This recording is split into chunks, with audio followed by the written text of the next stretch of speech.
Welcome all my students. ഇന്ന് ഞാൻ class എടുക്കുന്ന ഭാഗം ഫൈനൽ അക്കൗണ്ട്സ് വിത്ത് അഡ്ജസ്റ്റ്മെൻറ്റ്സ് ആണ്. 13 അഡ്ജസ്റ്റ്മെൻറ്റുകളാണ് ഞാൻ ഇന്നിവിടെ നിങ്ങൾക്ക് പറഞ്ഞു തരുന്നത്.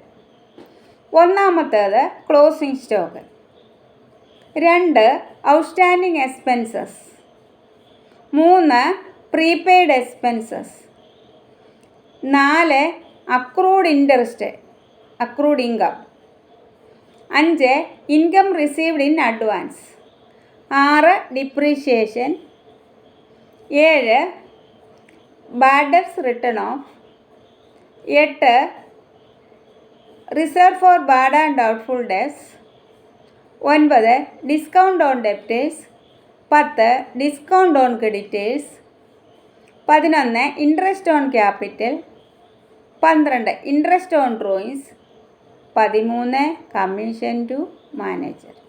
ഇങ്ങനെ 15 അഡ്ജസ്റ്റ്മെൻറ്റ്സ് നിങ്ങൾ 1 by 1 ആയിട്ട് ഓർത്തിരുന്നാൽ ഫൈനൽ അക്കൗണ്ട്സ് വിത്ത് അഡ്ജസ്റ്റ്മെൻറ്റ്സ് നിങ്ങൾക്ക് ലളിതമായി പഠിക്കുവാൻ സാധിക്കും. ഇതെല്ലാവരും ഞാനീ പറഞ്ഞത് പഠിക്കണം, സബ്സ്ക്രൈബ് ചെയ്യണം, ഷെയർ ചെയ്യണം, ലൈക്ക് ചെയ്യണം. അപ്പോൾ 13 അഡ്ജസ്റ്റ്മെൻറ്റ്സുകളെ പറ്റിയാണ് ഞാൻ പറഞ്ഞത്. ക്ലോസിംഗ് സ്റ്റോക്ക് 1, എക്സ്പെൻസസുമായി റിലേറ്റ് ചെയ്യുന്ന 2 എണ്ണം ഔട്ട്സ്റ്റാൻഡിങ്ങും പ്രീപെയ്ഡും, ഇൻകവുമായി റിലേറ്റ് ചെയ്യുന്ന 2 എണ്ണം അക്രൂഡും ഇൻകം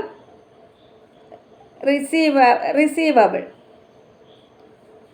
അടുത്തത് ഡിപ്രീഷിയേഷൻ, അടുത്തത് interest on capital, interest on drawings, അത് രണ്ടും ഒരു ഗ്രൂപ്പായിട്ട് പഠിക്കണം. ബാഡ് ഡെബ്റ്റ്സ് റിട്ടേൺ ഓഫും reserve for bad and doubtful ഡെബ്റ്റ്സും ഒരു ഗ്രൂപ്പായിട്ട് പഠിക്കണം. ലാസ്റ്റിൽ കമ്മീഷൻ ടു മാനേജർ, നെറ്റ് പ്രോഫിറ്റിൻ്റെ ഒരു നിശ്ചയ ശതമാനമായിരിക്കും, അത് സെപ്പറേറ്റ് പഠിക്കണം.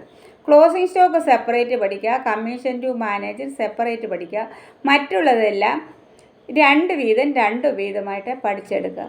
അങ്ങനെ 13 അഡ്ജസ്റ്റ്മെൻറ്റ്സ് ഉണ്ടെന്ന് നിങ്ങളെ മനഃപ്പാഠമാക്കി ബൈഹേർട്ടാക്കി പഠിച്ചിരിക്കണം.